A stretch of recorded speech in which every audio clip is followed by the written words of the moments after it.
Hola, muy buenas tardes a todos. Bienvenidos al webinar Claves para el inversor conservador en un entorno de incertidumbre.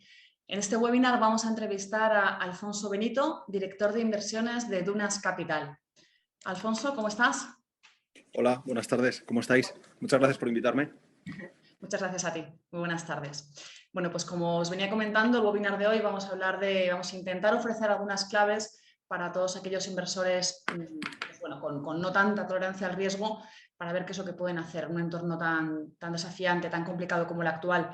El webinar de hoy se enmarca dentro del ciclo de webinars Aprende con las gestoras, en el que en MyInvestor solemos entrevistar a distintos gestores estrella y a representantes de las principales gestoras nacionales e internacionales para que nos ayuden un poquito a hacer educación financiera, a explicar los principales conceptos relacionados con el mundo de la inversión y también para que nos ayuden a conocer un poquito mejor pues, el fondo que gestionan o la gestora a la que representan.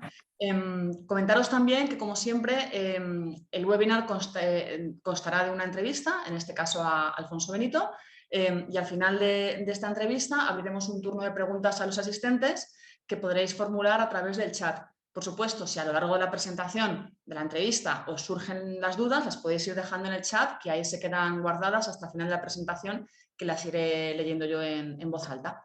Y bueno, pues como os decía, hoy tenemos con nosotros a Alfonso Benito, director de inversiones de Dunas Capital. Desde el equipo de gestión que Alfonso dirige, gestionan principalmente los fondos de la gama Dunas Valor, compuesta por 4 fondos, llamado Prudente, Cauto, Equilibrado y Flexible, y de la gama Dunas Selección, compuesta por otros 2 fondos denominados Europa y USA, Estados Unidos, ESG Cubierto. Todo esto del ESG y demás ya lo vamos a ir viendo un poquito más adelante a lo largo de la entrevista. Y bueno, pues la primera pregunta con la que vamos a abrir la sesión de hoy pues es preguntarle a Alfonso, en este entorno tan complicado en el que nos encontramos, con una inflación que roza niveles del 10% y que, bueno, que hace que muchos ahorradores se planteen la necesidad de invertir, de poner su dinero a trabajar. Pues claro, tanto la bolsa como la renta fija han vivido turbulencias muy fuertes en los últimos meses, lo cual complica mucho la situación para ese tipo de inversores, ¿no? Que por un lado quiere batir a la inflación porque es consciente de que la inflación les está restando poder adquisitivo, pero por otro lado pues no encuentra grandes alternativas para invertir, habida cuenta de que su tolerancia al riesgo pues no es muy elevada. Así que la pregunta del millón, Alfonso, ¿crees que quedarse en liquidez, es decir, no invertir, ¿no? Mantener el dinero en la cuenta o en un fondo monetario, es una opción en el contexto actual, aunque esto suponga asumir la pérdida de poder adquisitivo que supone la inflación? Probablemente habría sido una de las mejores opciones de haberlo hecho a principio de año, ¿no? A pesar de haber perdido esto, ¿no? Yo creo que hay que hacer una reflexión un poco más allá del contexto actual de la inflación del 8%, porque tengan seguros los asistentes que el año que viene no vamos a tener una inflación del 8%, ¿vale? Hay un tema importante, ¿no? Los inversores tienen que analizar un poco sus inversiones y los rendimientos que han tenido en un contexto, entendemos nosotros, de medio y largo plazo, no de corto plazo. Evidentemente, cuando tienes una inflación del 8%, prácticamente muy pocas inversiones van a poder compensarte y, desde luego, dentro del mundo conservador esa inflación, ¿no? Con lo cual te podrías llevar a errores de asumir un riesgo para el cual tu cuerpo no está preparado, ¿no? Pero claro, si pensamos que ese mismo inversor conservador, a lo mejor en los últimos 4 o 5 años, ha tenido rentabilidades 2 o 3 puntos por encima de la inflación, claro, esto también hay que tenerlo en cuenta, ¿no? Que probablemente el proceso que estamos teniendo ahora de inflaciones tan altas es porque nos lo han pagado por adelantado, ¿no? Entonces, a partir de ahí, claro, ¿se puede ganar o se ha podido ganar dinero en este entorno? Bueno, nuestros fondos lo han demostrado, ¿no? Hemos conseguido ganar dinero. En algunos de ellos, incluso si anualizamos, hemos estado al nivel de la inflación, ¿no? Pero sí que es cierto que cuando tienes un entorno de la forma tradicional de gestionar, de que es comprando bolsa o comprando bonos o demás, este año ha sido muy complicado ganar dinero. Ha sido muy complicado. Precisamente por un efecto que se está produciendo y que es lo que está haciendo que surja inflación, ¿no? Que había unas condiciones monetarias tan ultra expansivas, tan ultra laxas, que había hecho que los precios de los activos, especialmente los de renta fija o de los de corto plazo, renta fija a corto plazo, estuvieran en rentabilidades negativas. Esto financieramente es una aberración. Pero teníamos inflaciones muy bajas también, con lo cual en cierta medida la gente lo intentaba justificar. Ahora lo que se ha producido es un proceso de normalización. Inflaciones muy bajas durante muchos años. Si ahora miramos un periodo de 5 años, incluyendo la inflación de este año, probablemente no pase del 2. Y en cambio, ahora vemos que los tipos de interés se están normalizando de forma muy abrupta, ¿no? Con lo cual, digamos que de cara a futuro, que yo creo que ya lo pasado está, las perspectivas de un inversor conservador son mucho más atractivas que las que teníamos antes. ¿Por qué? Porque ahora mismo ya podemos comprar pues, bonos a 3, 4 años, incluso de deuda pública, que probablemente vayan a batir la inflación a medio plazo. Yo creo que ese es el mensaje que querría transmitir, ¿no? Decir, oye, ahora mismo se puede invertir en un bono a 5 años español que dé una rentabilidad que probablemente sea igual o superior a la inflación que vamos a tener en media en los próximos 4 o 5 años. Vale, o sea que ya no hay esa necesidad de quedarse en liquidez, que igual hubiera sido una buena idea a principios de año, pero claro, como nadie tiene la bola de cristal, Claro. ¿qué más hubiéramos querido todos? Pero que ya pasado lo pasado, ahora sí que puede ser una buena oportunidad, incluso para un perfil de riesgo más o menos moderado, para Exacto. empezar un poco a mover ficha, ¿no? Porque una inflación del 2 también es una inflación en la que hay que batir, a fin de cuentas. Correcto, Pero sí, aunque se sí. modere... Correcto, o sea, probablemente el año que viene igual todavía será superior a ese 2%, pero si pensamos a un poco más de largo plazo, claro, el inversor conservador lo que no puede pretender es ganar, tener liquidez en un entorno en el que nos están cambiando las reglas del juego, ¿no? Ahora, si pensamos en un plazo de 3-5 años, ya sí que hay cosas que son alternativas atractivas para no solamente bater la inflación, sino tener rentabilidades atractivas. Pero en los próximos 6 meses, pues será muy complicado. Será muy complicado porque la situación económica es muy complicada. Muy bien. Vamos a hablar ahora un poco de renta fija, Afonso. Uno de los problemas que se dan en los mercados actuales, o que se ha dado por lo menos en lo que va de año, es que la renta fija, que tradicionalmente es un activo refugio para el inversor conservador, cuya volatilidad se supone que es inferior a la de la bolsa y demás, pues bueno, ha experimentado un castigo absolutamente histórico, sin precedentes, al que los inversores conservadores pues no están nada acostumbrados, ¿no? ¿Podrías explicar un poquito a los asistentes a qué se ha debido este castigo histórico Sí. con las palabras más sencillas y el lenguaje más divulgativo posible? Porque ya sabes que la renta fija cuesta un poco de entender, no todo el mundo es consciente de que es un activo que cotiza, exactamente igual que lo hacen las acciones, y que claro, el hecho de que coticen los mercados secundarios pues incide en el precio. Y ¿puedes explicar entonces a qué se debe este castigo histórico y si crees que podremos volver a ver descalabros como este en el corto o medio plazo? Vamos a intentarlo. Las políticas que han seguido los bancos centrales lo que han hecho es inundar de liquidez el mercado, pero el mercado financiero y no financiero. ¿Cuál ha sido el problema? Esa liquidez enorme que básicamente ha sido el decir que voy a comprar bonos o lo que fuere, ha hecho que todos los activos que no tenían que ver con la economía real han subido de precio de forma exponencial porque había muchísimo dinero. Y voy a decir, los bonos, la bolsa, las viviendas, las criptomonedas, cualquier cosa que no tuviera que ver con la economía real ha subido de precio. Veíamos lo que querían los bancos centrales, y si recordamos hace 4 o 5 años, cuando Draghi era presidente del Banco Central Europeo, y hablaban de que tomaban políticas monetarias para intentar que la inflación, el IPC, para entendernos, llegara a ese 2% que querían, no llegaba nunca, pero en cambio sí que había una parte virtual, si queremos, que era la economía financiera, que estaba disparada en sus precios. Pongámoslo de otro sentido. ¿Qué sentido tiene que a una compañía como Endesa le prestemos dinero a 5 años y Endesa nos cobre dinero por prestarle dinero?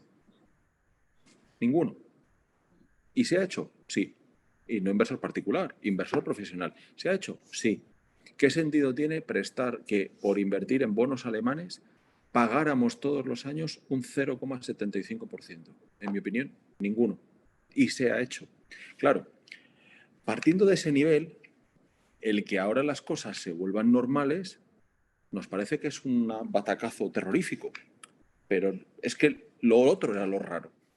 O sea, el que pagáramos a alguien porque tuviera nuestro dinero en sus manos era lo que no es demasiado racional. ¿Por qué se había producido esto? Porque había un inversor, llamémosle poco racional, político, que eran los bancos centrales, que habían decidido comprar esos bonos por una serie de medidas macroeconómicas que tardaríamos mucho en explicar, y que querían que los tipos de interés fueran tan bajos, incluso negativos, para ayudar supuestamente a una recuperación económica, creación de empleo y demás. Pero habían provocado absolutas aberraciones, absolutas burbujas. Si vamos hace 2 o 3 años, encontraremos algunos analistas que hablaban la burbuja de los bonos, la burbuja de no sé qué, y no les hemos hecho mucho caso hasta que ha estallado. Y ahora lo que tenemos es que por ejemplo, los bonos americanos a 5 años, a 10 años están ofreciendo rentabilidades cercanas al 3,5, con una expectativa de rentabilidad del 3%, de la inflación del 3% durante esos 10 años. ¿Eso es normal? Sí, eso es normal. Es decir, las cosas se han normalizado, pero, como bien has dicho, en un plazo cortísimo de tiempo. Esto históricamente se producían en 2, 3 años, aquí se han producido aproximadamente en 3 meses. Y esto ha sido condicionado por los problemas que ha habido en China con el COVID y demás, y especialmente con la guerra de Ucrania. Ha sido lo que ha cambiado y ha acelerado todo el proceso de normalización. ¿Quiere decir que ya hemos hecho el proceso, ya se ha acabado, ya no va a poder pasar nada más? Aquí entramos en el terreno ya de las distintas visiones que tenga cada uno. Lo que sí que creo que nadie ahora mismo puede decir es que la renta fija a día de hoy es un activo caro, ¿vale? Porque se ha ajustado de forma muy abrupta, ¿vale? Y esa es un poco la idea cuando me decías, soy un inversor conservador, ahora puede invertir esperando batir la inflación. Digo, hombre, en un plazo medio ya tiene alternativas. Hace 6 meses no tenía ninguna alternativa. Bueno, o sea, que se ha producido un ajuste entonces, Alfonso, Correcto. que en otras circunstancias se hubiera producido de una manera paulatina, pero que como en este caso se ha producido de forma express, pues la renta fija lo ha reflejado de una manera muy acusada, mientras que en otros escenarios pues no hubiera caído tanto o lo hubiera digerido a lo mejor de otra manera, ¿no? Se habría hecho de una forma posiblemente más paulatina. Yo añado un poco a tu explicación de cara también a algunas personas que nos lo preguntan a veces, ¿cómo es que la renta fija no es fija? Que también es una pregunta que muchos se hacen, ¿no? Tienen sus fondos de renta fija y ya no es que sepan que son fondos de carácter conservador, sino que tienen la noción intuitiva de que si son fondos de renta fija, son fondos de bonos, pues que cómo es posible que aquello pierda dinero, ¿no? Pues recordar un poco lo que comentábamos antes, los bonos, las emisiones de deuda cotizan en los mercados secundarios y esas cotizaciones que tienen los títulos de deuda acusan una serie de noticias y una serie de eventos y de expectativas, en este caso la de subida de tipos de interés, y si esta subida de tipos de interés se produce de una manera pues, abrupta o no tan gradual como nos suele tener acostumbrados, pues incide de una manera muy fuerte en las cotizaciones de la renta fija y, por tanto, estos fondos que invierten en renta fija y que tienen que reflejar diariamente en su valor liquidativo el precio de esos bonos, aunque no los vendan, aunque los quisieran mantener hasta el vencimiento del bono, la cuestión es que los tienen que valorar. Y claro, pues al cotizar a diario y al diario reflejar estas expectativas y cómo les influyen, pues al final de ahí que se produzcan estas caídas. Pero bueno, nos quedamos un poco con esta idea de que, bueno, ya se ha producido al menos un cierto ajuste. No sabemos lo que va a pasar en el futuro, ojalá lo supiéramos, pero por lo menos ya no se puede hablar de que está tan caro el mercado de bonos, ¿no? Como lo estaba Sí, a principios de año, que bueno, ya es una... En nuestra opinión, esa es de verdad la buena noticia. Hay un refrán muy castizo que dice, más vale ponerse a ver una vez colorado que 100 amarillo, ¿no? Pues eso es lo que ha pasado en el mercado de renta fija. Nos hemos puesto colorados en 3-4 meses y lo que probablemente hubiera pasado en otro momento sin la guerra de Ucrania, en un plazo más dilatado, se ha producido mucho más rápido. Pero ahora la alternativa o la buena noticia es, vale, bien, pero es que ahora ya el que haya evitado eso ahora mismo tiene una situación de poder invertir en unas condiciones una visibilidad y mucho más atractivas de lo que había hace apenas 6 meses, ¿no? Entonces, el inversor conservador que antes con casi no perder se daba con un canto en los dientes, bueno, pues ahora ya no tiene por qué ser así de cara a futuro, ¿no? Ya hay una serie de rentabilidades de cupones que se pueden conseguir sin tener que arriesgar muchísimo en empresas que sean de una baja calidad. Ya no estamos en ese entorno. Entonces, en este contexto, Alfonso, ¿crees que la renta fija debería seguir formando parte de las carteras conservadoras o al menos de aquellas orientadas al medio a largo plazo? Porque además a nosotros nos llega también mucho input de inversores que están huyendo de la renta fija, que ya no quieren fondos de renta fija, ya no quieren fondos que tengan renta fija en la cartera, que lo consideran un activo tabú directamente. ¿Es que deberían un poco volver a su ser y decir, bueno, vamos a ver, de cara al largo plazo por lo menos la renta fija cumple una función dentro de la cartera, esa descorrelación, esa menor volatilidad histórica? Seguramente muchos de las personas que siguen estos webinars conocen una frase de Warren Buffett que dice que cuando ves sangre en las calles es cuando hay que comprar, ¿no? Bueno, pues que está habiendo sangre en las calles en renta fija, ¿no? Esto es igual que la renta variable, ¿no? Y que hasta cuando el taxista te hablaba de bolsas cuando tenías que vender, ¿no? Bueno, pues ha habido verdaderas sangrías en la parte de la renta fija, insisto, justificada por el exceso que se había producido, que la reflexión que habría que haber hecho es, oye, ¿tiene sentido que yo, siendo inversor conservador, esté invirtiendo en un bono cuya rentabilidad es negativa, es decir, que tengo una probabilidad del 100% de perder al vencimiento del bono? Pero esa reflexión no se ha hecho en términos generales, pero ahora es, oye, ¿tiene sentido que yo tenga en mi cartera un bono de, no sé qué decir, una empresa de altísima calidad como puede ser Iberdrola, que me pague a 5 años un 3%?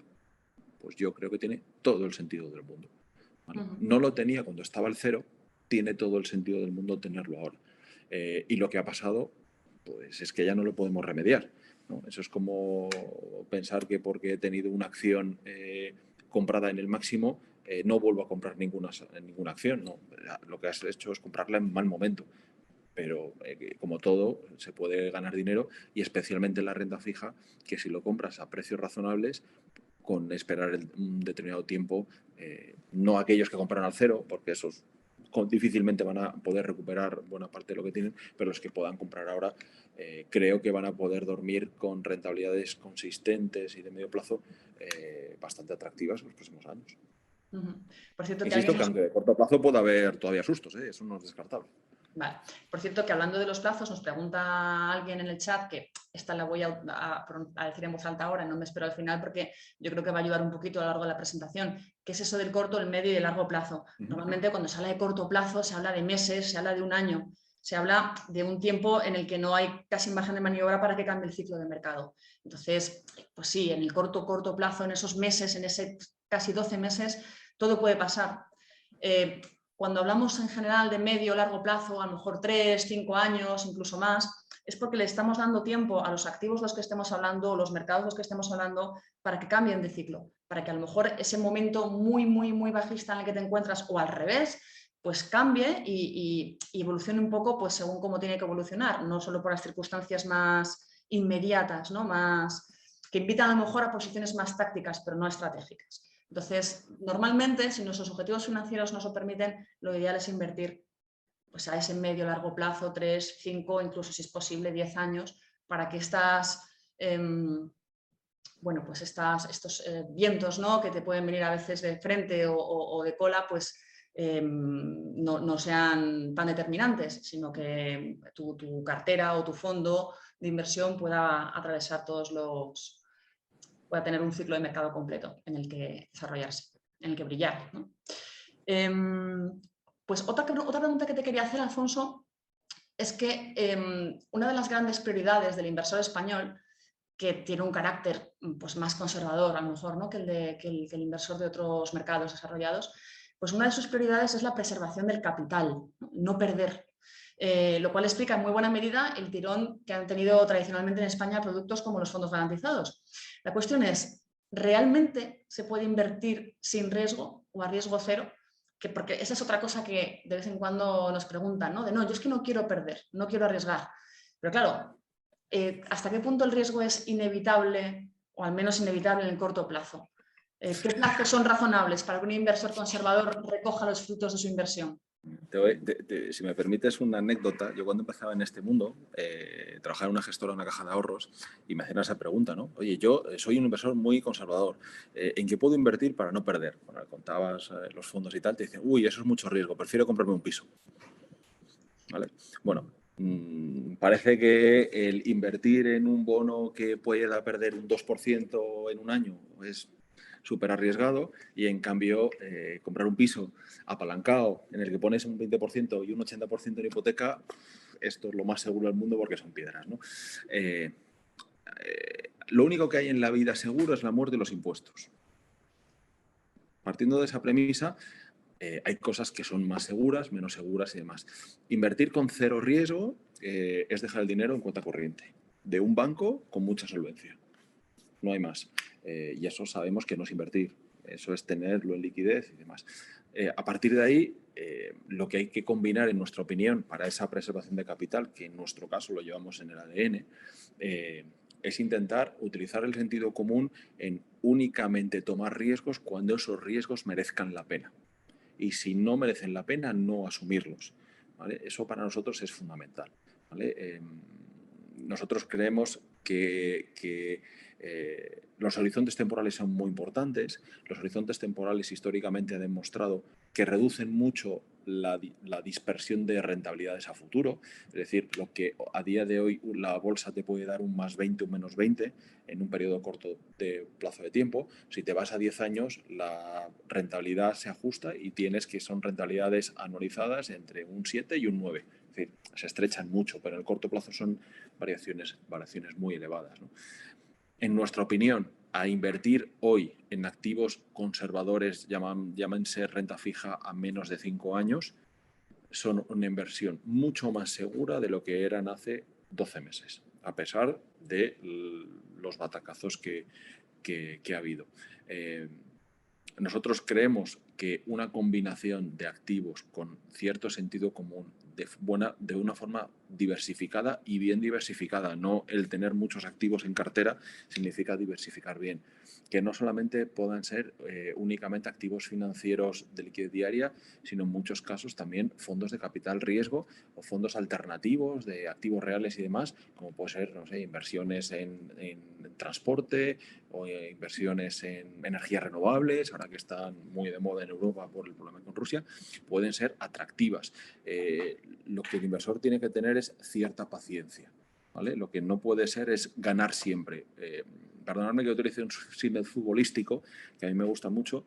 Lo que el inversor no puede pedir a su gestor ni debería exigirse a sí mismo es ir por delante en el marcador en cada minuto del partido, ¿vale? Tú tienes que planificar tu estrategia para intentar ganar el partido en 90 minutos. Y a lo mejor tienes que plantear una estrategia defensiva durante 75 minutos y en los últimos 15 minutos intentar ir a ganar el partido. O a lo mejor es que las condiciones del partido son tan complicadas que conseguir un empate y no perder es lo mejor que puedes conseguir. Pero las estrategias hay que plantearlas en un determinado plazo de tiempo para conseguir los rendimientos. Hay muchos inversores que con el tiempo lo he aprendido que son inversores de largo plazo siempre y cuando las inversiones en el corto plazo vayan mal, ¿vale? Eso es un error de base. Si una inversión va mal, lo que hay que hacer es venderla y ir a por otra inversión. No esperar, hacer promedios y demás si la inversión ha salido mal. No porque haya salido mal porque hayas comprado un precio malo, sino porque por lo que tú lo has comprado, eso ha cambiado. Eso es lo que nosotros llamamos mal. Si tú compras una inversión en Telefónica, me invento, porque es que piensas que, yo qué sé, que porque ha renovado el acuerdo con el fútbol va a conseguir muchísimos clientes y resulta que es que no lo está consiguiendo, lo que hay que hacer es venderlo, porque tú lo que te estabas apoyando en tu inversión está mal. Ahora, si está consiguiendo muchos clientes, pero el precio de la acción está cayendo, lo que hay que hacer es esperar. Y a lo mejor hay que invertir más. Pero lo que no puedes hacer es porque esperar a que el título haga una cosa diferente cuando tú, por lo que lo has comprado, no está funcionando. En renta variable, o en renta fija, o en cualquier otro tipo de activo. Con lo cual,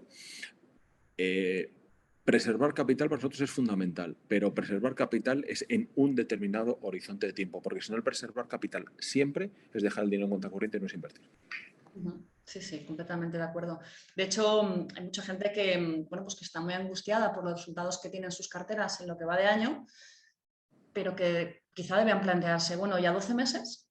¿Cómo está tu cartera? ¿O a 3 años? Y a lo mejor ya no están tan angustiados y sean conscientes de que en los últimos 3 años en realidad ganan dinero. E incluso va a tener inflación, porque ahora es muy alta, pero antes no lo era tanto. O sea que siempre va a haber periodos, da igual en lo que estés invirtiendo, a menos que efectivamente sea una cuenta corriente, siempre va a haber periodos determinados en los que las cosas van a ir mal. Pero lo importante es el plazo que uno se ha marcado y que se cumpla ese objetivo financiero en ese plazo. Y por el camino, pues siempre se pueden producir turbulencias, Y, ¿no? y en muchos casos no ser avaricioso. Y sobre todo hay una teoría en la teoría del comportamiento financiero eh, que es la autoconfianza, que es el, oye, yo soy muy listo y voy a ser capaz de ganar a los demás, ¿no? Si tú te has planteado una estrategia en la que piensas sacar un 3% anual y en un año sacas un 9%, a lo mejor tienes que hacer como en el casino, coger el dinero e irte. Porque estadísticamente va a haber algún momento en que vas a perder un 5 o un 10 y a lo mejor lo que tienes que hacer es esperar.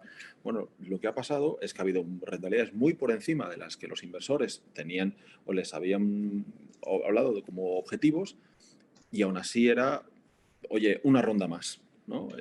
Queremos un poco más. Sí, hemos ganado un 5% más de lo que esperábamos, pero queremos un poco más. Y que es muy lógico que se plantee eso, pero hay que ser un poco menos avaricioso y pensar de, oye, si yo he conseguido una rentabilidad muy por encima de lo que esperaba, a lo mejor hay que dar un paso hacia atrás e ir a una inversión un poco más conservadora o irse a liquidez y esperar, aunque venga la inflación que tenemos ahora que nadie esperaba, ¿no? Creo que ese es un consejo que es muy importante, en el que la avaricia puede ser un gran enemigo, y el pensar que tú eres capaz de batir al mercado y batir a todos los de tu alrededor de forma consistente, porque el mercado al final pone cada uno en su sitio. Entonces, el utilizar el sentido común, intentar comprar siempre las cosas baratas y no comprar las caras porque haya unas tendencias, porque es que resulta que ha doblado el precio en los últimos 12 meses y cosas por el estilo. Normalmente las cosas suelen hacerse lo que se llama la reversión a la media y es que lo que ha subido mucho vuelve y cae para que a medio plazo más o menos todo en función de su nivel de riesgo ofrezca una rentabilidad similar. Bueno, y más allá de la renta fija, los inversores conservadores también tienen a su disposición otros productos que son especialmente relevantes en épocas como esta, ¿no? tan turbulentas. Nos referimos sobre todo a los fondos de retorno absoluto, que es un tipo de producto por el que además en Dunas apostáis especialmente. ¿Podrías explicar a grandes rasgos qué es un fondo de retorno absoluto y qué atractivo ofrece para un inversor conservador en un entorno como el actual? Lo que voy a contarte va a parecer la panacea, ¿vale? Que es los fondos de retorno absoluto intentan ganar siempre y en cualquier circunstancia de mercado, ¿no? Es como, vale, pues acabas de decirnos lo anterior y ahora nos dices que vas a ser capaz de ganar en cualquier circunstancia de mercado, ¿no? Bueno, eso es lo que dice la teoría, ¿vale?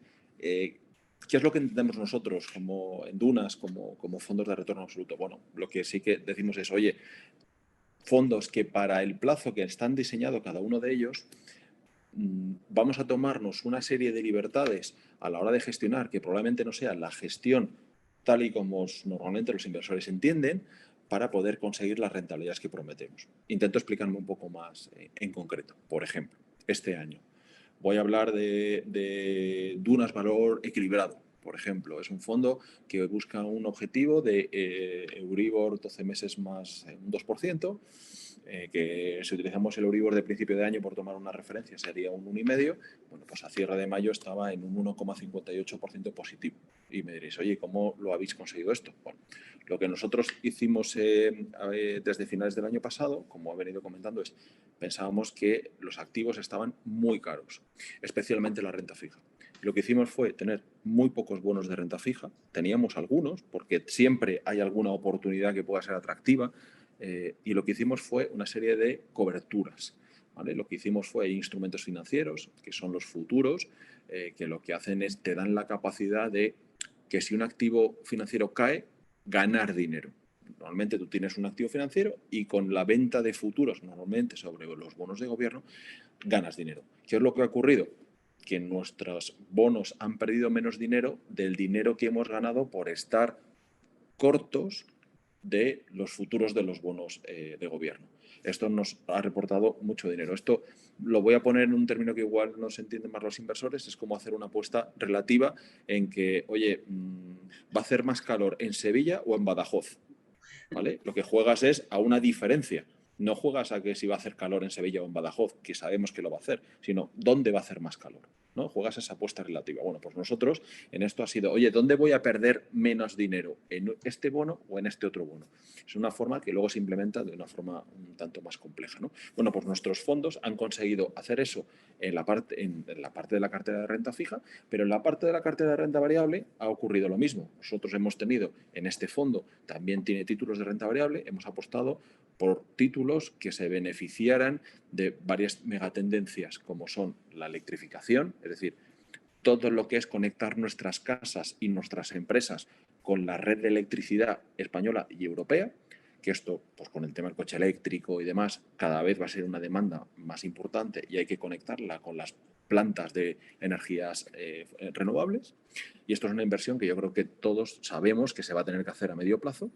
Hemos apostado por empresas de gas, porque el gas es la materia prima de transición energética hacia este mundo menos carbonizado. Hemos apostado por empresas de defensa, aunque esto con la teoría o con la ola de ESG que tenemos en el mercado, pues parecía que no era ESG y se ha demostrado que sin paz o que sin tener paz no hay sostenibilidad y no hay economía.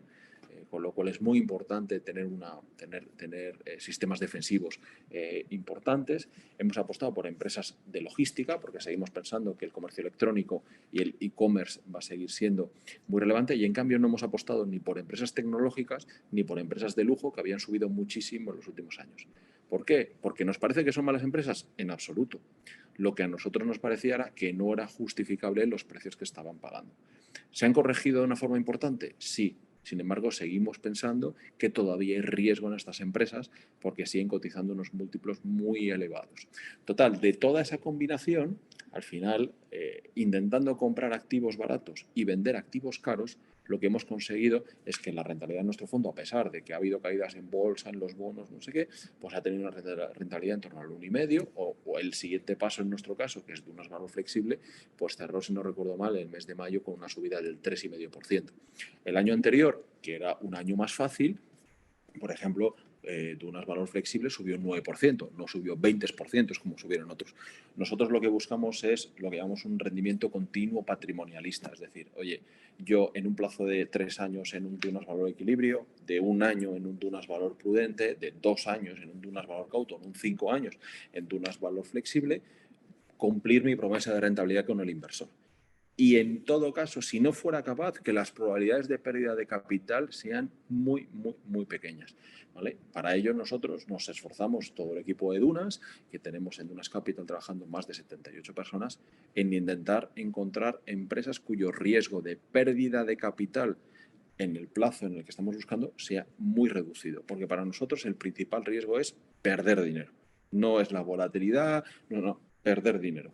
¿Vale? Y esto entendemos que estamos muy alineados con nuestros inversores en que lo que quieren primero es preservar su capital y a partir de ahí buscar la rentabilidad. Y eso es un poco a lo que nos dedicamos. Total, en definitiva, diría, vuelvo al principio, fondos de retorno absoluto es fondos que utilizan técnicas más o menos sofisticadas para conseguir tener rentabilidades positivas de las que se prometen a los inversores o se apuntan a los inversores en cualquier ciclo de mercado.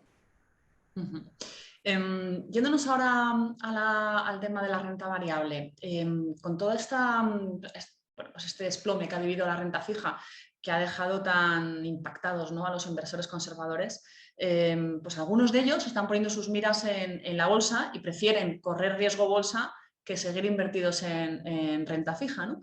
¿Crees que es buena idea que un inversor conservador con poca tolerancia al riesgo aumente su exposición en la bolsa, aunque sea de forma táctica, precisamente porque está evitando la renta fija que tantos sustos le ha dado?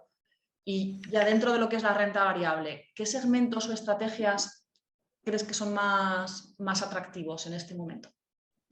Vale, a tu primera pregunta, me parece que, oye, ya que me he cogido una borrachera de cerveza, voy a tomarme una copa de whisky a ver si se me pasa, ¿no? me parece un error garrafal. El asumir Es que nos lo más preguntan riesgo. mucho, ¿eh? O sea, sé que puede parecernos un poco lo que tú dices, pero es que nos lo comentan Sí, mucho, sí, porque sí. además ya sabes No, que en MyInvestor tenemos un robo-advisor, tenemos sí, sí, carteras sí. gestionadas con su mix renta fija, renta variable y demás. Y lógicamente aquellas más conservadoras tienen más peso de renta fija y aquellas Claro, no, más no. tolerancia A al mí riesgo tienen más renta lo, variable. Y entonces lo, lo, no lo que entiende me el inversor parece... conservador aquello de tener renta fija como ingrediente menos volátil de la cartera y cree que la Claro, renta variable ahora mismo es más segura, tiene la falsa percepción de que la renta variable es más segura, es un activo más acorde a su carácter conservador que la renta fija, porque la renta fija se ha convertido un poco en un activo tabú que les ha dejado absolutamente... claro. A ver, yo creo por la teoría de expectativas, ¿no? Tú cuando eres conservador, lo que no esperas es poder tener pérdidas de un 10% o un 5%. Tú cuando inviertes en bolsa, tu expectativa igual es ganar un 30, pero estás dispuesto a perder un 15, un 20, ¿no? Con lo cual, si cae un 20, bueno, pues podía pasar, ¿no? Pero tú cuando inviertes en renta fija y estás esperando ganar un 1, un 2 y de repente pierdes un 10, es que está absolutamente fuera de cualquier escenario que tú contemplabas, ¿no? Entonces buscas alternativas casi desesperadamente, ¿no? Pero es que es casi peor el remedio que la enfermedad, ¿no? Como decíamos antes, oye, lo siento, te has equivocado, la renta fija era un activo de riesgo cuando la has comprado con las rentabilidades que había, pero la renta fija a día de hoy sigue siendo un activo menos arriesgado de lo que es la renta variable. Puntualmente la renta fija ha caído un 20%. Y voy a poner un ejemplo muy concreto, ¿no? Cualquier jurisdicción, la normativa legal, dice que la parte más arriesgada de una empresa es ser accionista. Hay una serie en caso de que la empresa vaya mal, los primeros que pierden dinero son los accionistas y hay lo que llamamos una orden de prelación, ¿no? Claro, y voy a poner un ejemplo de un bono que hemos comprado recientemente en nuestras carteras, que es un bono de Ericsson, que hemos hablado alguna vez. Este bono a 6 años ha perdido un 25% lo que llevamos de año. 25%. Es decir, que el inversor de renta fija que haya invertido en ese bono ha perdido un 25%. Pero claro, luego vas a la bolsa y te encuentras con que la bolsa europea ha caído un 15%. Claro, y dirá, no, es que he perdido menos. Digo, pero puntualmente, digo, ¿qué sentido tiene que un bono de Ericsson haya perdido un 25% si la acción a lo mejor no la ha caído? Una de dos, o el precio del bono de Ericsson estaba mal puesto, o dos, no tiene sentido que la acción de Ericsson solamente haya caído un 15%. Y creemos nosotros que hay un poco de las dos cosas. En nuestra opinión, la bolsa a día de hoy es el activo más arriesgado que hay, y no solamente por la volatilidad, sino por las probabilidades de pérdida a medio y largo plazo. ¿Vale? Si me dejáis 2 minutos, os hago unas reflexiones. Estamos en un entorno en el que todos los analistas macroeconómicos están diciendo que la economía va a peor. Menos crecimiento, más inflación. Lo que estamos viendo es que, y esto lo estamos sufriendo todos en nuestras carnes, en que la inflación está minando nuestro poder adquisitivo. Todos cuando vamos a la gasolinera, al supermercado, nos llega la factura del agua, del gas, nos enfadamos porque nos van subiendo los precios y hoy a lo mejor alguno, o tú misma o alguno de los que están conectados al webinar, os han subido el sueldo la inflación. No es mi caso. Y creo que no es la mayoría de los españoles o de los europeos. Claro, hemos perdido poder adquisitivo. Cuando tú pierdes poder adquisitivo, si quieres seguir consumiendo lo mismo, tienes que tirar de ahorros o tienes que bajar tu nivel de consumo. No queda otra. En gran medida lo que vamos a ver es una bajada del nivel de consumo. Las empresas, adicionalmente, en parte van a tener que subir los salarios a sus trabajadores. Van a vender menos, adicionalmente le están subiendo sus costes porque tienen que soportar costes de electricidad, tienen que soportar costes de mayor gasto porque es cuando les traen las mercancías desde otras partes del mundo, van a tener más impuestos, es decir, que sus márgenes empresariales van a caer. Y aún así esperamos en ese entorno que la bolsa suba. Lo lógico es que caigan. Si las empresas van a ganar menos dinero, lo lógico es que caigan. Y le añadimos un punto adicional. Si ese bono de Ericsson que decíamos antes, Ericsson fue capaz de emitir un bono al 1%, pagar un 1% por esa deuda, y a día de hoy si emitiera un bono tendría que pagar un 5%, es que sus costes de financiación se van a disparar. Entonces, Ericsson o cualquier otra empresa va a necesitar que parte de los recursos que destinaba a los accionistas, llámese dividendos, llámese recompra de acciones, los destine a mantenerlos en la empresa para que sus costes de financiación sean más bajos. Es decir, que no solamente la empresa va a vender menos, va a ganar menos dinero, sino que el poco dinero que gane probablemente lo va a tener que dejar dentro de la empresa y no destinarlo a pagos de dividendos y demás. Con lo cual, en nuestra opinión, lo que hemos visto en las bolsas puede que todavía haya sido muy poco para lo que va a venir. En cambio, los bonos creemos que no va a ocurrir eso, que lo que tenía que pasar en gran medida ya ha pasado. Entonces, es como que la tormenta en la renta fija creemos que desde luego ha pasado la gran mayoría, no sé si seguirá lloviendo un poco, pero ha pasado, y en la bolsa estamos en plena tormenta. Entonces, bueno, y también es importante, no sé cómo lo ves tú, Alfonso, dejar claro que lo que ha vivido la renta fija en lo que va de año es absolutamente excepcional.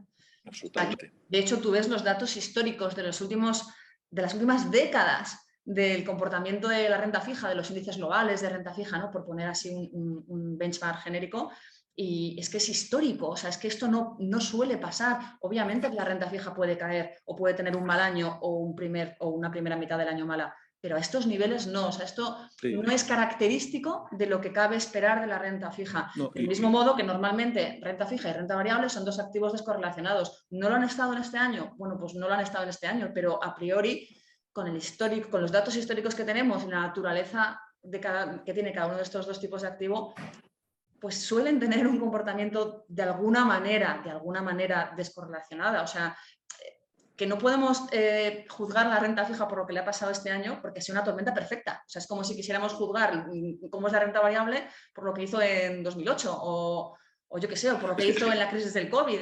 Es que precisamente yo creo que con la última crisis gorda que hubo de la renta fija, que fue precisamente yo creo que en 2008, gorda, porque tuvimos la crisis de los bonos españoles e italianos, la periférica, ¿vale? Pero en aquella lo que vimos era que hubo unos batacazos muy importantes en la renta fija corporativa, la privada, pero los bonos de gobierno subieron mucho de precio porque sirvieron de refugio. La gente se asustó y compró el bono de gobierno.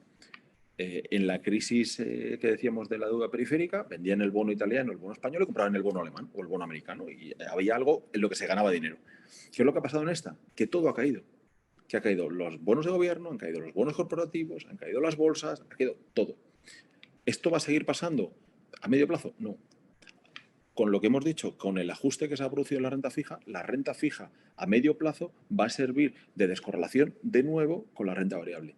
Es decir, que de nuevo vamos a tener carteras, esa cartera de un 50, un 60% en renta fija con un 30, un 40% de renta variable, va a tener cierta descorrelación y va a tener un comportamiento mejor que si tienes solamente una cartera con renta variable o solo con renta fija, ¿no? Va a producirse otra vez ese efecto de diversificación. Este año, salvo que hubieras aplicado algunas de las técnicas que hemos aplicado en nuestros fondos de dunas, de coberturas, es que no ha habido diversificación, ha habido lo que ha habido una correlación perfecta, todo caía, ¿vale? Con lo cual, no se puede juzgar lo que va a pasar en el futuro por estos 3-6 meses en las que se ha juntado prácticamente todo. Las políticas de los bancos centrales han cambiado, la inflación disparada, veníamos de una pandemia en la que los gobiernos han estado exhaustos en cuanto a sus políticas fiscales, se nos ha encontrado una guerra en Europa que hacía una muchos guerra años con que no amenaza de teníamos. tercera guerra mundial encima de la mesa, sino ha sido una tormenta perfecta, sí. En China volvían a haber confinamientos por el COVID. Bueno, yo creo que podemos pensar pocas cosas más que puedan pasar para que haya una cierta totalmente perfecta. Y en ese entorno en el que los bonos han caído, como decías, 20%, el que ha caído poco en términos relativos es la bolsa. Porque caídas del 20% de la bolsa no se ven muy habituales, pero se ven. Y no es un drama. Lo que es un drama son caídas de 20% en los bonos. Ese es un poco el concepto, ¿no? En los bonos esta caída igual se produce una de cada 300 años, en la bolsa una caída del 20% se produce una de cada 5 años. ¿Vale? Con lo cual tenemos que tener en cuenta la excepcionalidad y que probablemente esto no vuelva a pasar en los bonos, probablemente no lo volvamos a ver. Muy bien. Volviendo a la renta variable, tomamos nota un poco de lo que nos comentas, de que ahora mismo es el activo claramente de mayor riesgo. Uno, porque es el activo de mayor riesgo en general, y dos, porque las circunstancias actuales no es que sean de lo más favorable, pero en todo caso, ¿hay algún segmento, algún sector, alguna estrategia que tú veas que, bueno, pues que tiene algún interés, que a lo mejor ha recibido un castigo excesivo y por ahí a lo mejor pues es atractivo, puede ser Sí. interesante. Por ejemplo, nuestro fondo que hablabas al principio de la gama de una selección, nuestro fondo europeo de una selección Europa, está en positivo en el año, a pesar de las caídas que ha habido en Europa. ¿Y esto por qué? Bueno, como decíamos, ¿no? Nosotros vemos algunos sectores que creemos que a medio plazo van a ser ganadores y que dentro de la renta variable son relativamente conservadores, ¿no? Red Eléctrica, Enagas, E.ON, Engie, Iberdrola. Creemos en nuestra cartera, es de lo que más pesa, que estas empresas tienen un viento de cola muy importante primero con la descarbonización de la economía y ahora con la guerra de Ucrania, con la guerra de Ucrania y de Rusia. Si antes, digamos que había una tendencia presionada por los gobiernos de descarbonizar la economía europea, especialmente, ahora ya lo que nos hemos dado ya no es el querer, sino que ahora es el tener que hacer con el tema de la guerra de Rusia, ¿no? Sabemos que ya no podemos depender de Rusia en términos energéticos. Ya ha quedado claro, aunque Rusia mañana declare o esta misma tarde acabe con la guerra, sabemos que no es un socio fiable. Estamos viendo los problemas que está teniendo España con Argelia. No es un socio fiable. Los países de Oriente Medio, pues tampoco son los socios más fiables del mundo, ¿no? Con lo cual, parece que Europa tiene que autosatisfacerse de energía. Aparte del que fabrica la energía, que pueden ser las placas solares, centrales nucleares, hidroeléctricas, ciclo combinado, lo que fuere, a nosotros nos parece que es mucho más seguro un negocio que se dedica únicamente a transmitir la electricidad, se genere como se genere, que va a haber menos vaivenes de precios. Bueno, y eso son red eléctrica, Enagas, que además está metido también en el mundo de la transición energética, que puede ser a día de hoy con gas y a futuro con hidrógeno. Bueno, pues nos parece que es una megatendencia en la que estar subida encima de ella va a traer sus resultados. Que no van a ser subidas del 25% anuales, olvidémonos, pero es rentabilidades del 8-10% con sus vaivenes de mercado, pero que tienen, creemos que todo el sentido. ¿Qué más cosas creemos? La defensa, volvemos a lo mismo. Europa tiene que gastar más dinero en defensa y no es este año el que viene y el siguiente. Sabemos que tiene que estructuralmente gastar más en defensa porque es que además Estados Unidos, y ya no ahora, si nos acordamos cuando salieron de Afganistán, fue una salida y, oye, allí os la compongáis. Europa ya ha dicho que va a gastar cerca del 2% de su PIB en defensa. Estos son miles de millones de euros para empresas europeas de defensa.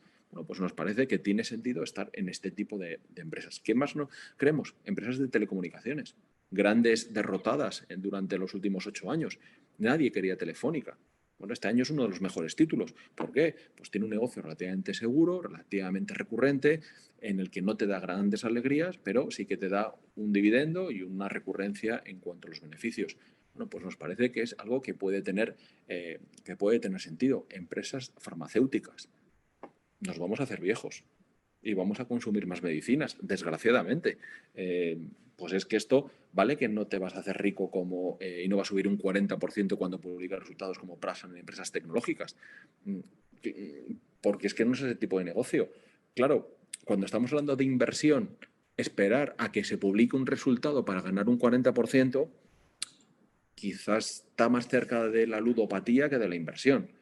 La inversión, como la entendemos nosotros, es, oye, yo tengo un patrimonio y quiero que ese patrimonio vaya creciendo poco a poco. Entonces hay que buscar cosas que tengan este tipo de sentido. Que probablemente cuando ocurran esas aberraciones que ocurren en el mercado no las tengas, pero cuando tienes esas otras aberraciones tampoco las tengas. Es decir, que seas mucho más consistente y mucho más estable. ¿Qué otras? Por ejemplo, nosotros tenemos en cartera una compañía que nos encanta española que se llama Logista, una empresa que se dedica a transportar, aparte del tabaco, que esto cada vez va menos, pero se dedica a transportar a las farmacias medicamentos, pero adicionalmente se dedica a todas estas gasolineras, tiendas de barrio pequeñitas, pues a llevarle los chicles, a llevarle patatas fritas, no sé qué, y cada vez vemos que el consumo de cercanía, pues la gente lo valora más, ¿no? Bueno, pues es una empresa que se dedica a esto y tener la red logística que tiene Logista es muy complicada. Es una compañía que paga 8% de dividendo de forma recurrente y prácticamente sin ninguna variación. O sea, hay cosas que son atractivas y que se puede invertir con un grado de seguridad importante. Eso sí, no pensando de hoy para mañana, sino un cierto horizonte temporal, ¿no? Y esto, combinado con estos bonos que hemos hablado, es que se puede hacer ahora una cartera que te pueda dar un 5 o 6% en los próximos 5 años con un grado de certidumbre bastante elevado. Ujú. Antes, cuando hablábamos de los fondos de retorno absoluto, tú ponías como ejemplo los fondos de vuestra gama de unas valor, el prudente, el cauto, el equilibrado y el flexible. Ya nos has dado un poquito una pincelada de, bueno, pues de las estrategias que habéis seguido este año y un poco del tipo de objetivo que tenéis, ¿no? De preservación del capital y al mismo tiempo la persecución de la rentabilidad. Y ahora, centrándonos un poco ahora que estamos hablando de bolsa, centrándonos un poco en vuestra otra gama de fondos, ¿no? La gama selección, pues tenéis un fondo de bolsa europea y otro de bolsa americana. Ya nos has anticipado un poquito algunas compañías que os gustan, sobre todo, bueno, pues al hilo de estas macrotendencias que pensáis que son interesantes. Pero no sé si me puedes ahondar un poquito más en cuáles son las principales posiciones de estos dos fondos y qué es lo que os gustan de ellas, a lo mejor de las que no hayas mencionado hasta ahora. Sí, vale, a ver, el fondo americano es un fondo índice, ¿vale? Nosotros lo que hacemos es replicar el SP500 ESG, ¿vale? En el que SP aplica una serie de criterios que nos parecieron de los más razonables, por eso elegimos ese índice, y lo que hacemos es replicar las compañías. Ahí no tomamos apuestas, digamos, que el equipo piense que pueden ser atractivas o no. ¿Qué te puedes encontrar ahí? Amazon, Facebook, Google, Microsoft, Nvidia, Tesla ya no. Tesla ha salido en la última revisión, ¿vale? Porque MSCI, Ahora vamos a hablar un poco del ESG y yo creo que ¿vale? va a quedar un poquito más claro, sí. ¿Vale? SP pues, decidió sacarla, ¿no? Pero el que sí que tomamos de gestión activa, ¿vale? Que es el europeo, bueno, pues aparte de las compañías que os hemos contado, podríamos citar en concreto Sanofi, ¿vale? Como empresa farmacéutica, ya hemos comentado E.ON, hemos comentado Logista, empresas energéticas que no hemos comentado del sector petrolero gasístico, como es Total y como es Shell. Hemos tenido incorporación últimamente de la compañía farmacéutica Roche, Suiza. Tenemos una empresa también que se dedica al tema farmacéutico y hospitalario como es Fresenius, que en España se conocerá porque es la dueña de las clínicas Quirón. ¿Vale? Nos parece que es relacionado con el mundo de la salud, que ha sido una empresa muy castigada porque tiene una división muy potente de diálisis y el problema es que con el COVID pues, ha tenido desgraciadamente muchos fallecimientos y gente que por el miedo al COVID no ha ido a los hospitales, con lo cual pues, ha tenido ciertos problemas. Tenemos empresas de automoción como puede ser Stellantis o como puede ser Mercedes o incluso Gestamp. Para nosotros Mercedes es un artículo de lujo, pero no cotiza como el lujo. Si miramos cómo cotiza, por ejemplo, la empresa Louis Vuitton, o cómo cotiza Mercedes, en nuestra opinión es más fácil comprarse un Louis Vuitton, un bolso Louis Vuitton, que no comprarse un Mercedes. En cambio, Louis Vuitton parece un artículo de mucho más lujo que Mercedes, ¿no? Bueno, pues los múltiplos de cotización de una y otra y las perspectivas, en nuestra opinión, de una y otra no justifican el estar invertida en Louis Vuitton y sí en Mercedes. Stellantis, en el que aquí es claramente una apuesta por un equipo directivo.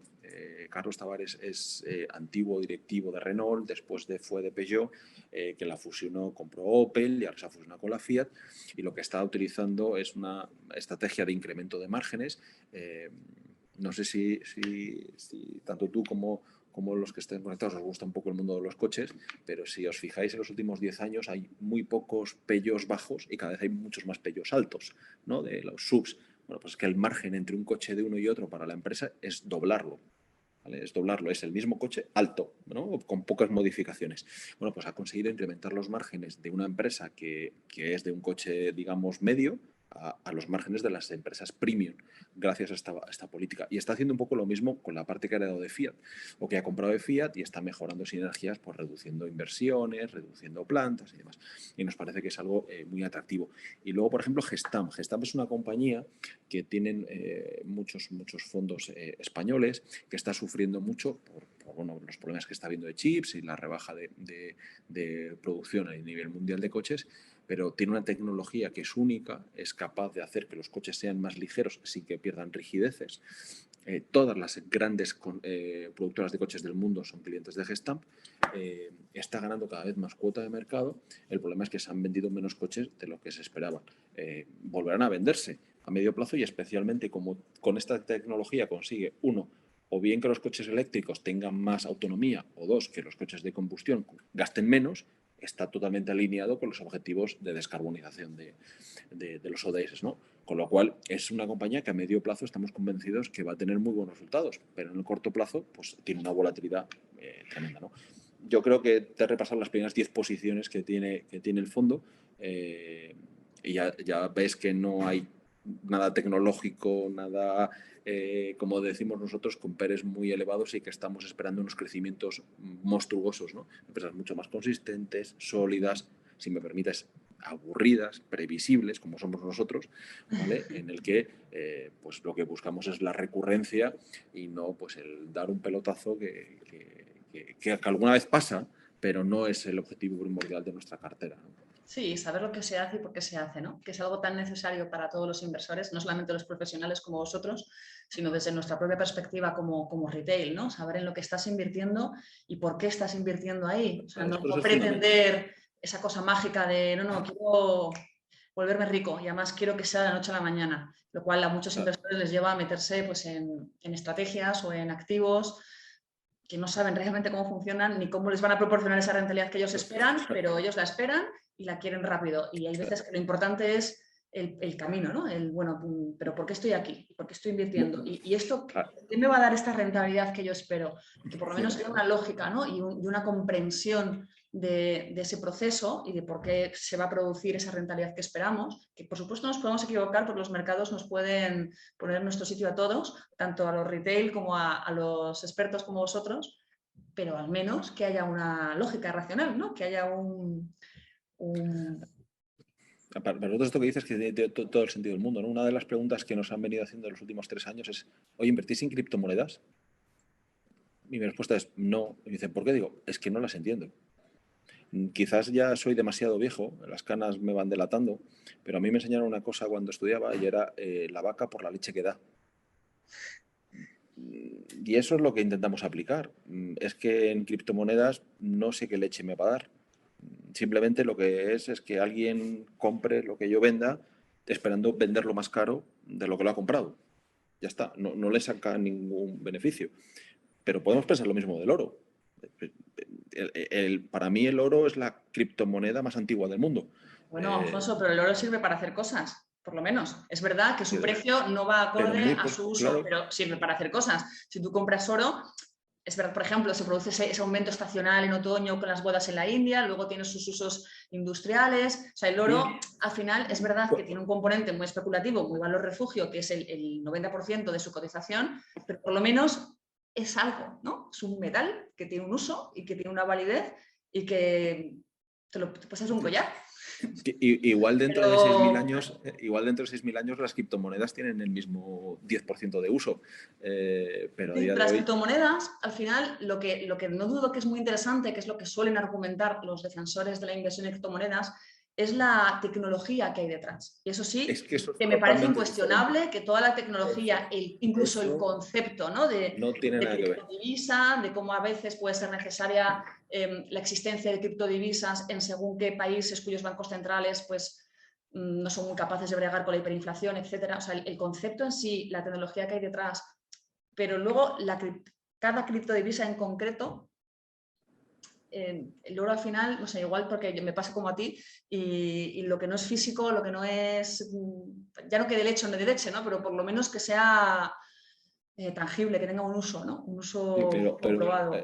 Respecto a las criptomonedas, una cosa es la tecnología blockchain, que eso es otra cosa totalmente diferente y que eso va a dar leche, para entendernos, generar sus flujos porque tiene sus utilidades y muy interesantes, y otra cosa es la criptomoneda, que puede tener su uso, pero y luego todo tiene un precio además, o sea, quiero decir que es indudable, se puede hablar de que la tecnología que hay detrás por un lado o cada criptomoneda en concreto por otro, pero a la hora de ponerle precio a eso, ¿qué precio tiene? Por ejemplo, ahora el Bitcoin está en el entorno de los 15.000. ¿Vale 15.000? ¿Vale 30.000? ¿Vale 50.000? ¿Vale 100.000? ¿Cuánto vale? ¿Cómo sabes cuánto vale? Yo soy capaz de intentar decirte cuánto puede llegar a valer Telefónica por la leche que da. Una criptomoneda no sé ponerle un precio porque no sé qué leche va a dar. Al final evidentemente una cosa es el precio, que es el intercambio, es el punto donde se encuentra el comprador y el vendedor. El valor mucho más complicado, ¿no? Como dice aquel, solo confunde un necio el valor y precio, ¿no? Pero bueno, oye, hay gente que se ha hecho rica y hay gente que se ha arruinado con los tulipanes, con las acciones, con las criptomonedas, con las casas, ¿no? Cada uno elige con qué hacerse rico o arruinarse. Bueno, vamos a hablar un poco de este tema de la ESG, que ha aparecido a lo largo de toda la presentación y que además es una cuestión por la que vosotros apostáis, ¿no? En Dunas. Hablamos de inversión socialmente responsable, que siempre hablamos de ESG, que no dejan de ser siglas y encima son siglas en inglés. Y un poco para traducirlo, para que la gente sepa de lo que estamos hablando, pues estamos hablando pues eso, de inversión socialmente responsable, de un tipo de inversión que cumple una serie de criterios. Es decir, que inviertes en compañías que cumplen con esa serie de criterios. Pero la pregunta es, Alfonso, ¿podrías explicarnos un poco en qué consisten estos criterios, a qué responden estas siglas de ESG y cuáles son las razones por las que en Dunas habéis decidido apostar por esta filosofía? Muy bien, empezamos por la definición, ¿no? Lo que en castellano podría ser el ASR, ¿no? La ESG.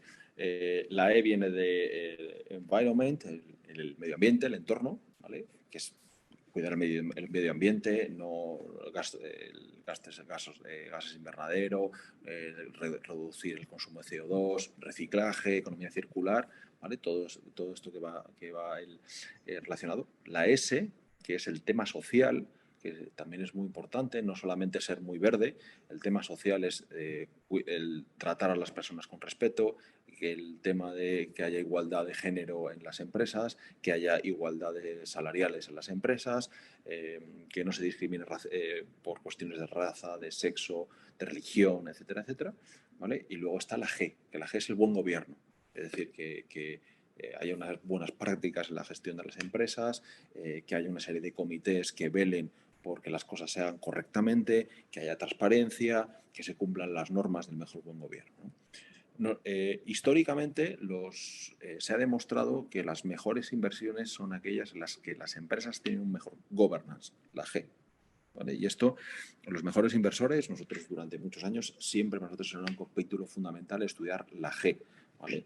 Porque volvemos a lo de siempre, ¿no? En el mundo financiero o en la empresarial, la confianza es muy importante. Bueno, en casi todos los aspectos de la vida, ¿no? Hay que contar en las familias, ¿no? Pero la G es muy importante. Una empresa bien gestionada tiene muchas más probabilidades de éxito que una empresa mal gestionada, aunque tenga una idea mejor la mal gestionada que no una idea bien gestionada. Por otro lado, lo social, evidentemente, una empresa con conflictos laborales, sociales y demás, no va a funcionar bien. ¿Vale? Aquellas empresas en las que se tratan mal a las personas y demás, tarde o temprano se van a ir. Y cada vez son más importantes las personas que no los procesos. Si recordáis la película Charles Chaplin, ¿no? Aquella que se dedicaba a estar en la industria, ¿no? Bueno, pues cada vez las industrias están más robotizadas y cada vez hay menos personas. Y en cambio el valor añadido en cada una de las empresas cada vez es más a las personas, el talento de las personas que no los procesos industriales, ¿no? Y luego por último está la parte de medio ambiente, ¿no? Que parece que el ESG todo se relaciona a ser verde, ¿no? Y esto no es así. Y además la gente confunde el ESG con estar en las mejores empresas, en las más verdes, ¿no? Pero no tiene por qué ser así. Y lo pongo a modo de ejemplo, ¿no? ¿Qué tiene más sentido para conseguir un mundo más verde? ¿Financiar a las empresas que ya son muy verdes o intentar entrar en las acciones de las empresas que son muy poco verdes y ayudarlas a que rápidamente pasen a ser verdes? ¿No? Es invertir en los líderes en cuanto al ESG, la E, o aquellas empresas que son muy malas en la E y ayudar como accionista a que cambien sus procesos de producción, de gestión, de reciclaje y demás para poder ser verdes, ¿no? Evidentemente lo que no tiene sentido es invertir en empresas que cada vez van a ser menos verdes. Pero esto, a día de hoy, la presión social, gubernamental y de los inversores está haciendo que cada vez las empresas sí o sí vayan a ser cada vez más verdes en todos sus procesos de inversión, en sus reciclajes. Ahora ya una empresa no se le ocurre verter a los ríos productos químicos, ¿no? Esto inconcebible, y la que lo hace se le pone una cruz, ¿no? Esto hace 20 años era el pan nuestro de cada día, ¿no? Bueno, pues esto ha sido gracias a que ha habido inversores que no han dicho yo no invierto en tu empresa, porque esa empresa puede quebrar y no hay que ser hipócrita. No puedes decir, no, yo quiero ser todo verde. Bueno, pero es que la fabricación de un coche exige sacar minerales de hierro de las minas que hay que transportar para fabricar el coche y demás, con lo cual eso consume recursos y demás. Otra cosa es que se haga de la forma más eficiente posible. En nuestra interpretación, en la que tenemos en Dunas, lo que nosotros hacemos es lo que se llama un concepto de integración. ¿En qué consiste esto? Tradicionalmente, las empresas se las han estudiado para financiarlas o para invertir en sus acciones en su formación financiera, ¿no? En sus resultados, su balance, incluso haciendo perspectivas de cuáles iban a ser sus resultados a medio plazo, pero lo que se llama información no financiera, que es todo esto que engloba el ESG, no se analizaba. Y lo que se ha visto es que el incluir esta información no financiera hace un análisis mucho más robusto de cuán sostenible es el negocio de esa empresa. No solamente desde el punto de vista financiero, sino desde el punto de vista social y medioambiental. Claro, una empresa que se dedica a la tala de árboles indiscriminada en el Amazonas, tarde o temprano va a acabar con el Amazonas, no va a ser sostenible. En cambio, una empresa que se dedica a la industria maderera, pero que cada vez que corta árboles vuelve a plantar para que se reproduzcan y que eso a su vez pues ayude a que el medio ambiente o el consumo de CO2 o que el CO2 que se emite a la atmósfera sea menor, es una empresa que va a ayudar y que va a ser más sostenible y que va a tener un futuro más esplendoroso que el anterior. Si adicionalmente tiene un buen gobierno y adicionalmente a sus empleados y a lo que llamamos los stakeholders, que es a las comunidades en las que desarrolla su actividad, digamos que lo protege o lo fomenta, pues tiene acciones como fundaciones y demás, pues es una empresa que a medio plazo probablemente siga estando viva frente a otras que no hacen este tipo de cosas, ¿no? Nosotros lo que buscamos es esa integración.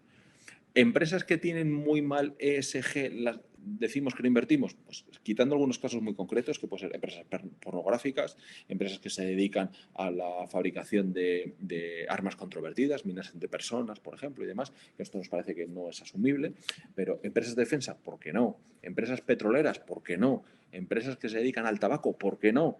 Siempre y cuando vayan a evolucionar hacia mejores prácticas, hacia un menor consumo de energía, hacia cuidar más la salud y demás, que otras empresas que a lo mejor están ya en la parte de arriba del ESG, que es difícil que puedan mejorar porque ya han hecho toda esa transición y en cambio la rentabilidad que ofrece su negocio financiero es poco atractivo. Las empresas normalmente que están en ese punto de que no han avanzado en el ESG, suelen tener mucha mayor capacidad de mejora, no solamente en el ESG, sino en sus números financieros. Y probablemente sea una inversión mucho más atractiva que no aquellas que están en la parte más de arriba. En los últimos años no ha sido así. En los últimos años la megatendencia del ESG ha ido mucho más por invertir en las empresas que llamamos los líderes, el best in class, y así hemos encontrado como todos los índices ESG en general han ido batiendo a los no ESG, pero en los últimos 18 meses se está viendo un cambio. Y esta tendencia más a intentar apoyar a empresas que quieren mejorar, pero que no pueden quedarse sin inversores porque entonces desaparecen, estas empiezan a tener unos rendimientos mejores porque están mejorando todos sus procesos. Y cuando consigues muchas veces rentabilidades porque tú consigues que tus rendimientos sean mejores que los esperados, no que sean muy altos, porque empresas que tienen rendimientos muy altos cotizan muy caras. En cambio, empresas que van a mejorar sus resultados no suelen cotizar muy caras. Y eso es un poco la teoría en la que nosotros creemos que hay que ir evolucionando en el mundo del ESG. Muy bien. Pues mira, Alfonso, ya como estamos un poquito justos de tiempo, si quieres ya damos paso al turno de preguntas de los asistentes. Genial. Que nos han ido dejando ya algunas preguntas aquí en el chat. Uno, por ejemplo, pregunta qué tan importante es ser flexible en renta fija y cómo se hace eso. En renta fija, en renta variable, en la vida en general, creo que es muy flexible, ¿no? Pero en nuestro caso, para nosotros es un elemento fundamental. En renta fija, en los 5 últimos años que nosotros llevamos en Dunas, pues hemos cambiado en la estrategia de inversión, te diría que 5 veces. Empezamos invirtiendo inicialmente en bonos corporativos. Después seguimos invirtiendo en bonos subordinados de empresas aseguradoras y después de bancos. Después cambiamos y empezamos a invertir en la pandemia en bonos de primer nivel de empresas europeas. Posteriormente incorporamos bonos convertibles y ahora en este último cambio estamos invirtiendo en bonos normales de empresas de máxima calidad. Algunos inversores que nos conocen se sorprenden en que nosotros cambiamos mucho más los títulos de renta fija que los de renta variable de nuestras carteras. Cuando la gente tiene el concepto al revés, no, la renta variable es la que hay que mover y en cambio la renta fija tiene que ser muy estable. Nosotros hacemos todo lo contrario, ¿vale? Hemos sido tremendamente flexibles, también posiblemente porque el entorno de renta fija era tan difícil que en el desierto cualquier hierba parece un manjar, ¿no? Y entonces hemos ido buscando hierbas debajo de las piedras, ¿no? Y hemos cambiado muchísimo, pero la flexibilidad en general en el mundo financiero, al menos tal y como lo entendemos nosotros, es crítica. Es crítica porque se ha acelerado muchísimo. Lo que antes pasaba en 4 o 5 años, ahora pasa en 3 meses. Toda la aparición de los algoritmos tecnológicos que aceleran todos los procesos, esto hace que lo que antes se hacía en 3 años se haga en 3 o 4 meses, con lo cual tener la capacidad y la flexibilidad y sobre todo que tu marco de actuación, tu folleto, tu prospecto te permite cambiar rápidamente sin tener que hacer una modificación de normativa, para nosotros es crítico. Eso sí, siempre manteniendo las promesas de cuánto riesgo vas a tener en cartera, cuál es tu objetivo de rentabilidad, pero no tiene por qué hacerse siempre de la misma manera, ¿no? Esto es como un buen restaurante en el que vas cambiando la carta, ¿no? Siempre intentas satisfacer el comensal, pero no tiene por qué ser siempre con los mismos platos. Otra persona, Alfonso, te pregunta por tu opinión respecto al sector salud y el de materias primas en el contexto actual. ¿Cómo los ves? Muy bien, el sector de salud me parece que es una mega tendencia a largo plazo. No creo que en el sector salud hay dos partes. Uno que lo podemos llamar biotecnología, además, que es tecnología, lo único que aplicada al sector de salud o de temas más relacionados con el tema de la vida, con lo cual para mí eso es un sector tecnológico, pero lo que podría ser el sector farmacéutico y demás, creo que es una mega tendencia en la que todos nos vamos a hacer más viejos y vamos a consumir más medicinas.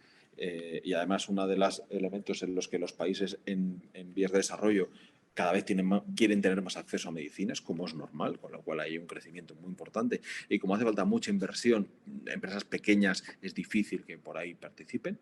Y por otro lado, el sector de las materias primas. Es un sector complejo. Porque ha tenido un recorrido muy potente en los últimos meses, precisamente porque hay un gran jugador de materias primas que ha dejado de estar en el mundo desarrollado, que es Rusia, con lo cual el resto de productores se han beneficiado claramente. Además, recordar que venimos de un parón económico brutal con el COVID a una recuperación muy importante de la economía, pero ahora hay riesgos de recesión en el medio plazo.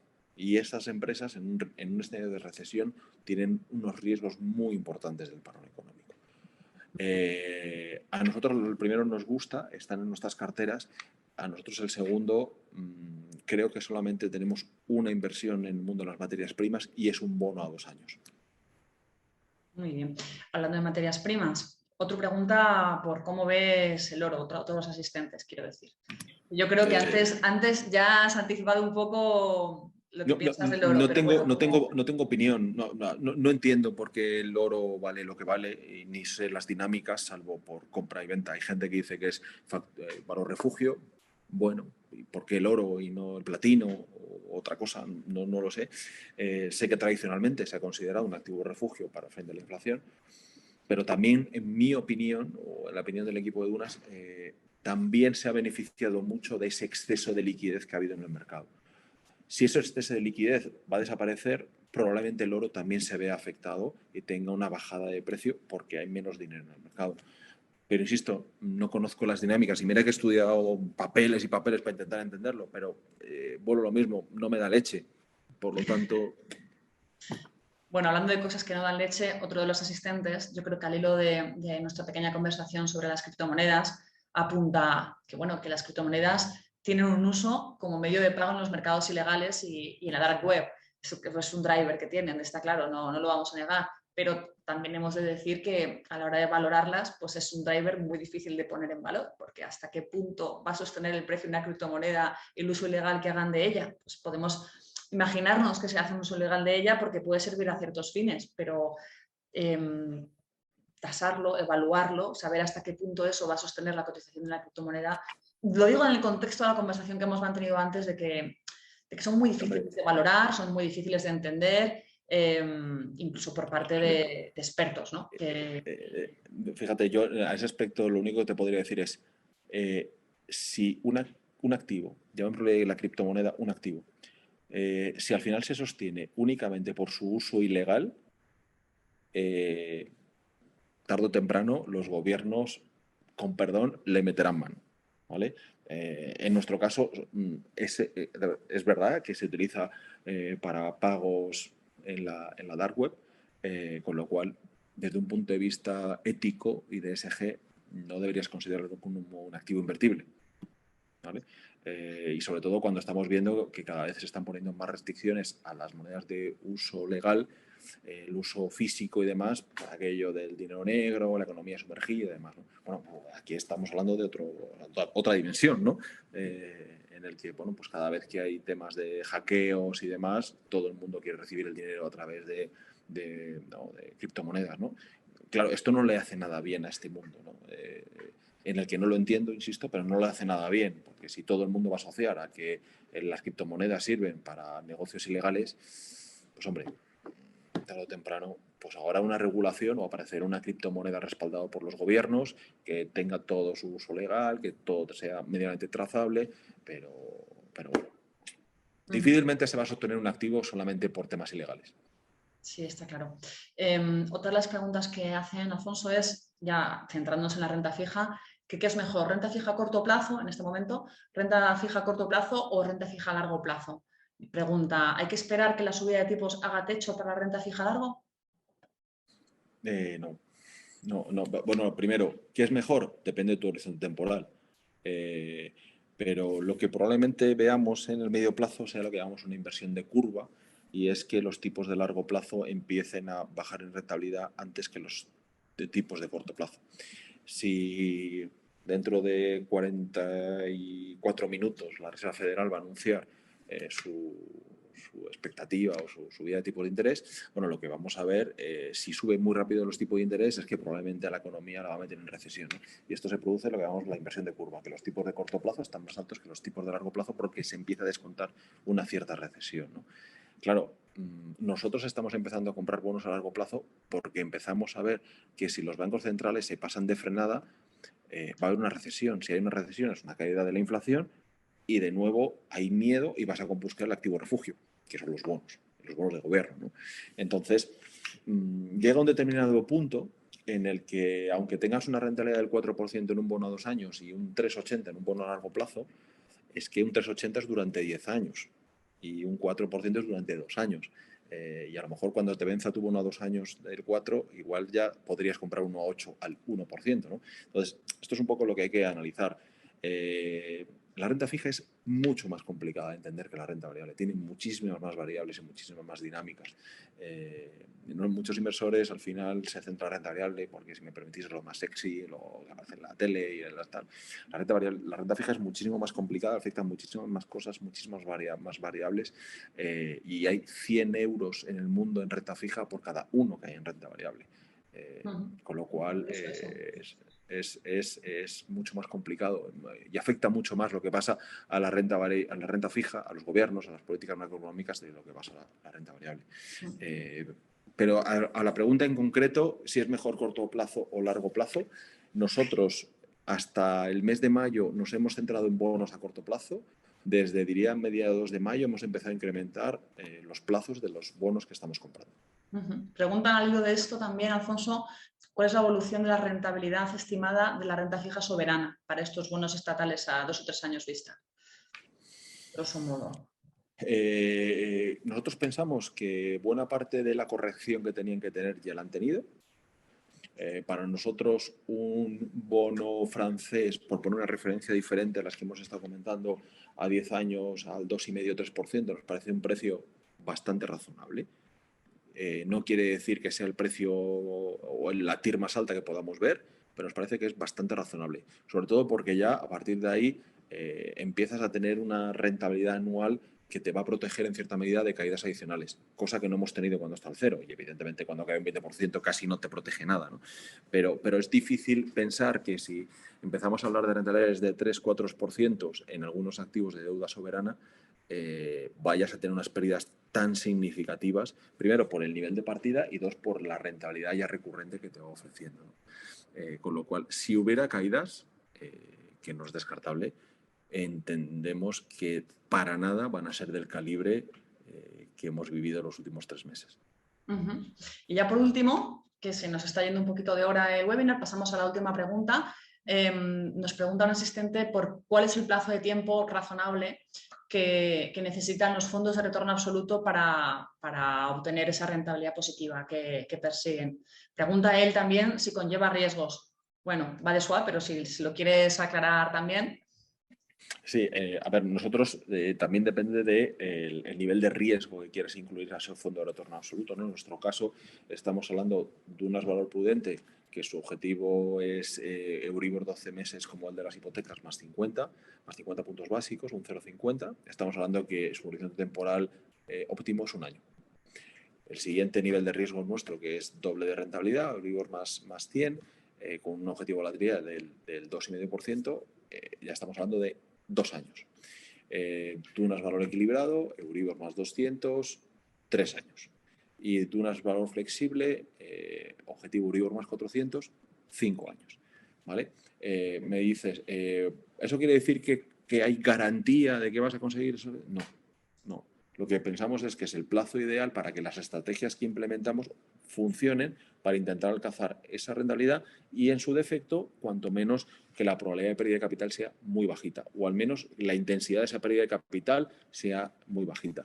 Claro, para contrastar, cuanto más rentabilidad quieres obtener, más riesgo tienes que asumir. ¿Vale? Más riesgo, normalmente, en nuestro caso, no es riesgo de pérdida de capital en el plazo que esperamos, sino que tienes activos que son más volátiles, más renta variable, puede que utilices bonos a más largo plazo y demás, ¿no? Para nosotros es eso. ¿Y que tienen riesgo? Sí, sí que tienen riesgo, porque al final, como hacíamos, ¿no? Eso, en muchos casos son apuestas relativas. ¿Qué va a hacer más calor en Badajoz o en Sevilla? Si fallas, pierdes dinero. O si dices, oye, a lo mejor puedes tener muy claro, va a hacer mañana más calor, o si hacemos una media de si va a hacer más calor en San Sebastián o en Badajoz en los próximos 3 meses, creo que todos acertaríamos.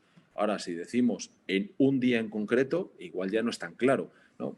Lo que busca ese horizonte temporal es, oye, la probabilidad de que la temperatura media en Badajoz en los próximos 3 meses sea más alta que la de San Sebastián, pues es bastante clara. Bueno, pues eso es lo que hace el horizonte temporal, darte visibilidad. Ahora, si dices de hoy a mañana, y dices, joder, pues igual digo de Badajoz, pero es que igual es en San Sebastián porque de repente en Badajoz entra una tormenta y en San Sebastián hace un sol tremendo, ¿no? Bueno, pues eso es lo que nos permite el horizonte temporal, ¿no? Que cosas que en un día no están tan claras, al llevarlo a un horizonte temporal más largo, digamos que el sentido común y las probabilidades históricas y demás funcionan mejor y tienes una visibilidad más clara para conseguir esos objetivos.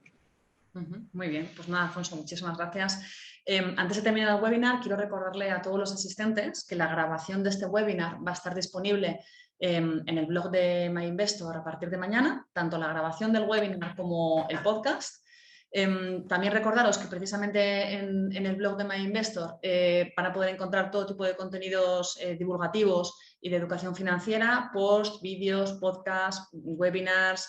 Hay un consultorio también de educación financiera, etcétera. O sea que os animamos a que os paséis por el blog y le echéis un vistazo a los contenidos. E incluso si tenéis dudas, pues os animéis a escribirnos. Y bueno, pues por nuestra parte, pues darte las gracias, Alfonso Benito, director de inversiones de Dunas Capital. Muchísimas gracias por estar hoy con nosotros, por ayudarnos a aclarar algunas de estas dudas que atormentan a los inversores conservadores y por contarnos un poquito también lo que hacéis en Dunas. Ha sido un placer, muchas gracias a vosotros y mucha suerte a todos los inversores que han estado conectados y que después vean la grabación. Ha sido un placer, de verdad. Bueno, Gracias. pues, gracias a ti y muchas gracias a los asistentes por estar ahí. Que paséis una muy buena tarde.